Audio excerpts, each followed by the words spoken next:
let's talk about extensive form games. Game theorists, when they first started to kick around this idea of games and game theory, the theory of games back decades ago, their favorite extensive form game was the game of chess. Now in chess, there's always a first player. That first player is white. And white, in this game, has a structured set of possible moves.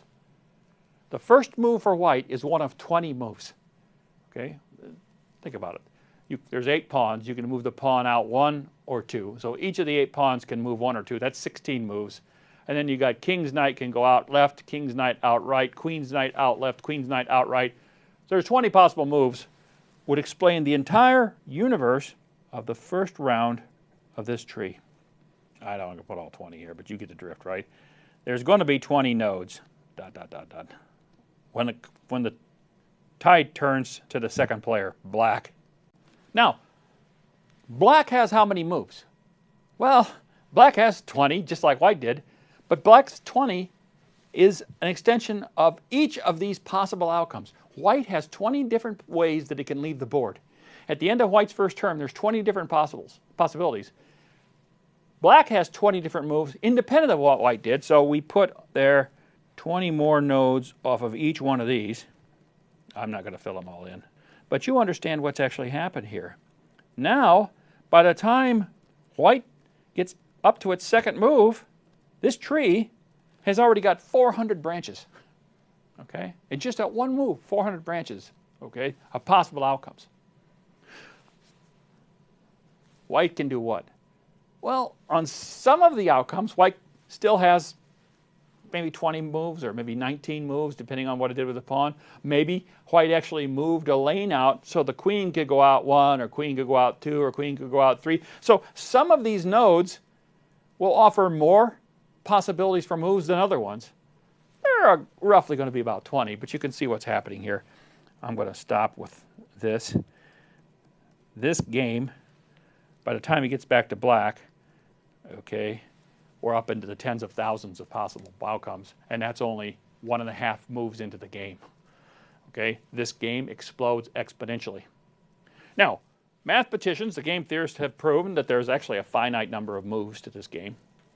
Now, the bad news about that is that since there's a finite number of moves, there's actually a solution. The good news is that it's estimated it might take the pretty big supercomputers, decades of devoted just to that to actually figure that out. It's a really hard problem. Some of you have probably in the past spent some sort of relief time playing computer chess. And typically when you play computer chess, take my experience. I play computer chess. If I pick level 1, the game's over in a hurry and I win pretty fast. Doesn't take time. If I play level 2, the game's a little slower. I make my move, the computer waits a bit and makes theirs. I make my move, the computer waits a little bit and makes theirs. By the time you get to the 4th move, the computer's waiting a little bit longer, but they'll make their move. I'm going to win. I play level 3. Embarrassingly, I have to tell you that I win a lot, then I lose a lot. I play level 4, I never win. Okay? I'm not, let alone level 6 or 7. See, what's happening is that when you tell the computer that you want to play level 5, you're telling the computer, go farther down the tree and evaluate all those nodes. If you're playing level 1, you say, just go a little bit down, pick the best move out of that little bit, and throw it back at me because I'm in a hurry. If you play level 2, you say, well, actually, I want you to make sure in that next level that you can find the one you really like.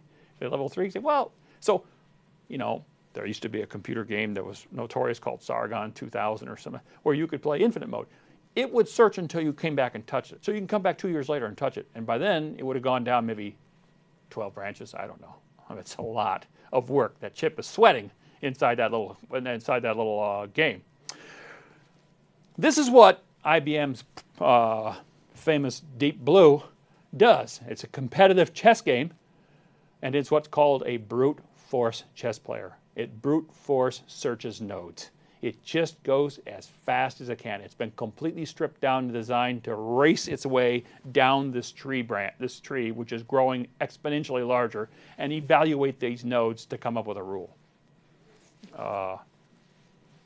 In competitive chess, IBM won't say, But most of the people who read that say, if you know, because there's time limits in competitive chess. In competitive chess, maybe Deep Blue can get 3 moves ahead, maybe.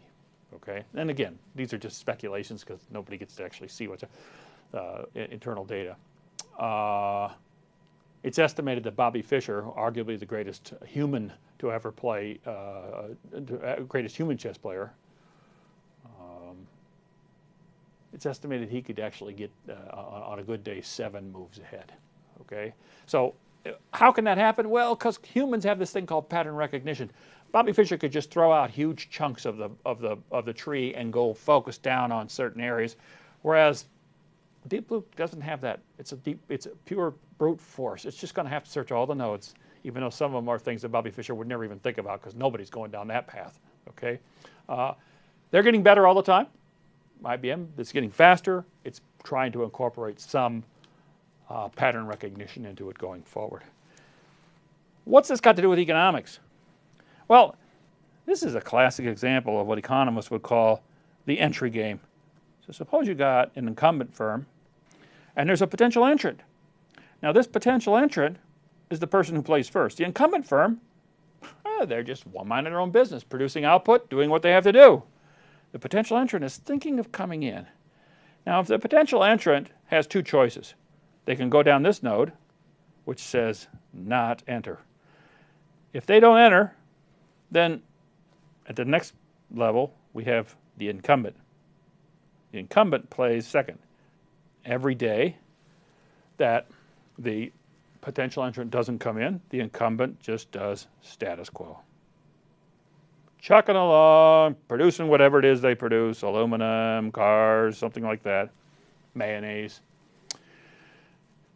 However, there could come the day when the alarm bells go off and the potential entrant enters. Now, when this happens, the incumbent has lots of possible moves. Okay, and we'll just put maybe 3 of them on here. The goal for what economists like to do here is to think about how the incumbent would think in advance and say, if they come down this path, I want to have it set up that the optimal response for me of all the tree branches out here, the one that makes me best off is the one where my profit, the profit for the entrant is here, and then the profit for the incumbent is here. I want this to be negative, and I want this to be mildly positive. Because if I can actually come up with that option, I am going to deter that entrant from coming in. Because the entrant will say, you know, if I come in, that incumbent is going to go right down this path. That incumbent's response is going to be right down here, and my outcome is going to be very gloomy. I'm going to start losing money right away. So you see in games like this how firms can actually, for example, build in advance excess capacity. They can build new plants that they're only running at, say, 40% right now, so that the entrants will say, oh, you know, if I come in here, I'm sorry, they have all this capability to really hurt me. Or the incumbent could set up some rules with the local community to say, you know what, I love this community so much, I'm never going to lay anybody off here. I just like this, what's going on. I'll give you a deal. For the next year, nobody gets laid off here.